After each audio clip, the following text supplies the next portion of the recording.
ravie de vous retrouver pour un café presse placé sous le signe de la culture. Aujourd'hui, je vais vous parler de sorties en salle avec le nouveau film d'Emmanuel Mouret, de sorties dans Paris avec le programme des Journées du Patrimoine.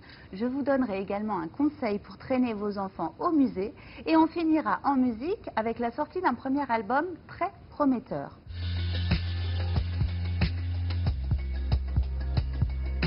C'est parti, avec les choses qu'on dit, les choses qu'on fait d'Emmanuel Mouret. Et la seule chose qu'on puisse en dire, c'est qu'on en dit du bien. Télérama aime passionnément et on sait combien l'hebdomadaire n'a pas toujours la critique facile.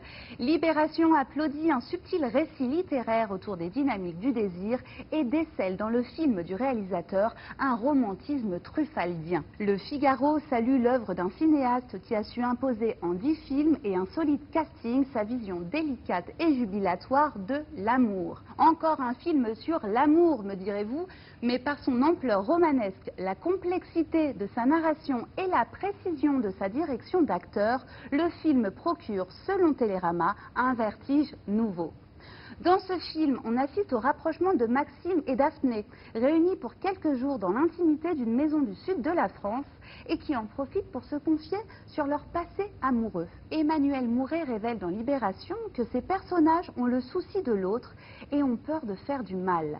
L'histoire est celle de conflits de fidélité, c'est-à-dire de deux désirs qui les tirent dans des directions différentes.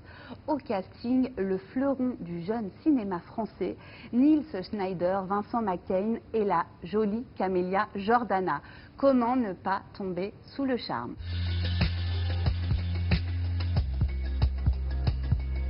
On passe à une autre sortie avec la 37e édition des Journées du Patrimoine qui vous permettra ce week-end de visiter des lieux d'habitude inaccessibles ou méconnus du public. Malgré la Covid-19, vous aurez l'embarras du choix avec 12 800 sites répertoriés. Ayant comme thématique patrimoine et éducation, apprendre pour la vie, le Parisien a sélectionné quelques immanquables pour assouvir votre soif de connaissances.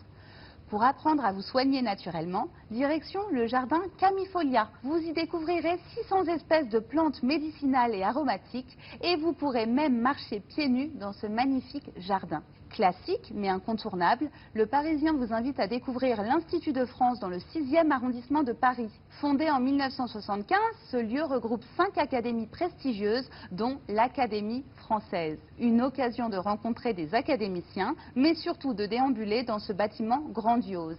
Des bibliothèques impressionnantes à la cour d'honneur, sans oublier les salles de travaux. Enfin, pour affiner votre culture artistique, rendez-vous à la Ruche Montmartre à Paris. C'est la première fois que ce haut lieu de la création artistique ouvre ses portes au public. Construite en 1903 avec des matériaux provenant de l'exposition universelle de 1900, cette cité d'artistes a été fréquentée par des personnalités telles que Chagall ou Apollinaire. Ce lieu est maintenant un espace de création pour une quarantaine d'artistes venus du monde entier. Comme promis, voici mon conseil pour traîner vos enfants au musée. L'exposition Araignées, Lucioles et Papillons qui se tient actuellement au musée en herbe à Paris. Mélangeant savoir scientifique et installation ludique, petits et grands en sortiront ravis, succès garanti.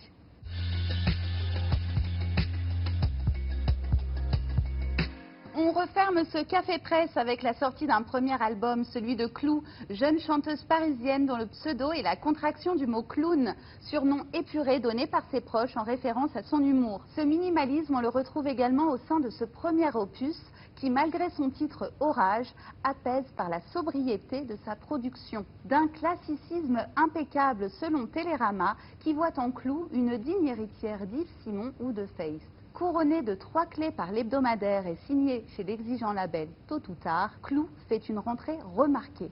Rien de tel qu'un bon orage après un début de semaine caniculaire. Bonne journée à tous